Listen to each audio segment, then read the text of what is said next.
ಯಾಕಿಲ್ಲ ಏನಾಯ್ತು? ಕೆಲಸ ಮಾಡಂದ್ರೆ ಅದು ಹೊಂಟದ ನಿನ್ನ ತಿಂತಿಲ್ಲ 3 ಹೊತ್ತು ದನ ತಿಂದಂಗ.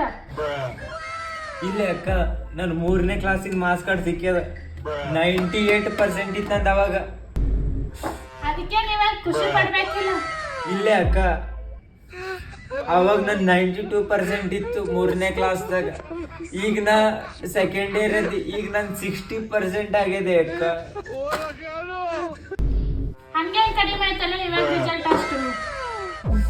ಇಲ್ಲೇ ಅಕ್ಕ, ಬೋರಿಗಳು ಸವಾಸ್ ಮಾಡಿ ಹಾಳಾದೆ ಅಕ್ಕ.